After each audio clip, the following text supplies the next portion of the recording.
Hello, welcome to my YouTube channel. I am Abiodun Adelu. In this video, we'll be looking at a question. Does compatibility matter in a marriage? Does compatibility matter in love relationship? Amos chapter 3 verse 3 said, "Can two work together unless they be agreed?" So, marriage involved a male and a female that are coming together to become husband and wife for life, at least till death do them part. So, if you are coming together to marry somebody that you want to marry for the rest of your life, then it is important for you to ensure that both of you are compatible in some areas of life. Why is compatibility important?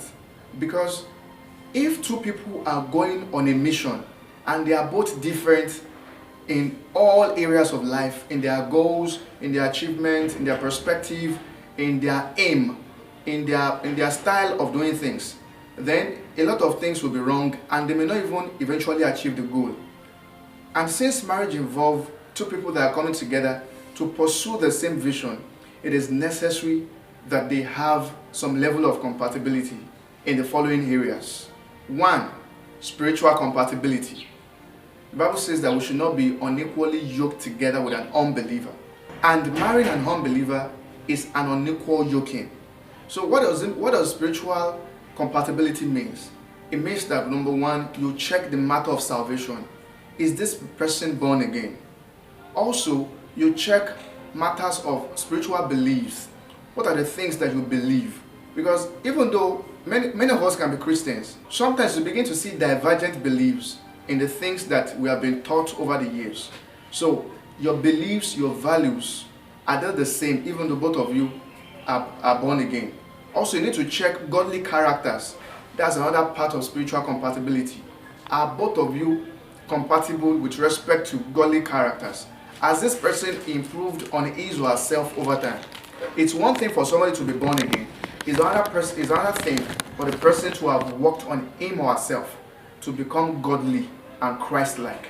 So those are areas you need to check when it has to do with spiritual compatibility. 2. Social compatibility. You need to look at your exposure, you need to look at your experiences in life, you need to look at your friends. So, do you share similar perspective when it has to do with friendship and exposures and experiences in life? Number 3, physical compatibility.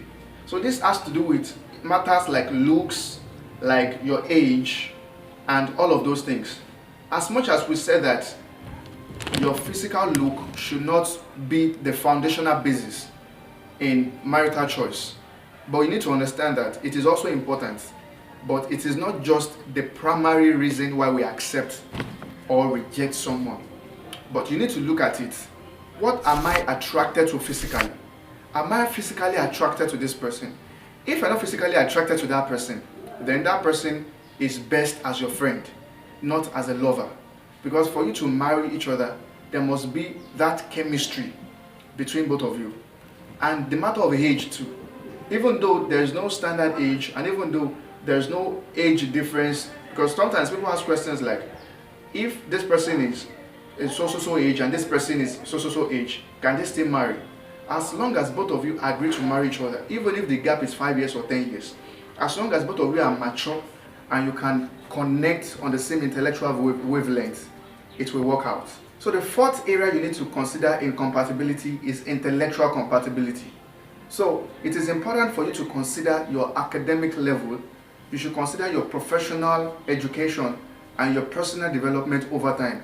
So how do you reason? How do you speak? How do you talk? So if you can't connect on the same intellectual wavelength, the relationship may not work, even if both of you are of the same age. So if you can't connect on the same intellectual wavelength, but if you can connect on the same intellectual wavelength, even if you are 5 years apart, that relationship will still work because both of you are intelligent. So intellectual compatibility is important. 5, cultural compatibility. So you need to consider your tribe, especially when you are from different tribe, maybe from different country, maybe from different race. So what is the level of influence that culture has had on both of you? So if you guys are from different cultures, you need to talk about it. So what will be your primary language of communication at home? How do you discuss? What are the things you do in your culture? So you need to begin to look at your cultural compatibility. Cultural compatibility does not mean that you are from the same culture, but it means that you can agree on similar things, or you are willing to work on your differences and still come to the same point. And the last thing I will talk about under compatibility is medical compatibility. Now this is fast becoming a very major important thing in marital choice. The matter of genotype, the matter of blood group, the matter of resource factor. So these things, you need to check them. As a matter of fact, we've gotten to the point where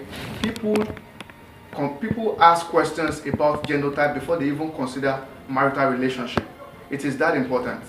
Now, there are many things that we need to talk about when it has to do with medical compatibility, but there will be a separate video on that. But you need to understand that medically, both of you should be compatible.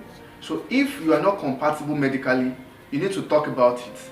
And you need to seek medical advices by talking to professionals in that area, so that you don't just make uninformed decisions, you make informed decisions. So these are areas where you need to check your compatibility. Now remember, compatibility does not mean that both of you are exactly the same, because you are not clones, you are individual, unique people. But it means that you understand your differences and you are willing to work it out together. And for some things, it means that both of you agree on it, and it will not become a point of divergence or point of argument later in life. And you may not be 100% agreeing on some of those areas, but as you go on in your relationship, especially if you are willing to work it out, you discover that you work on those things, and then it becomes easier for you. If you have questions or you need further clarity, you can reach me through my WhatsApp number. Don't forget to subscribe to this YouTube channel if you have not. Hit the like button and click the notification button to get notified when I post the next video. Thank you so much.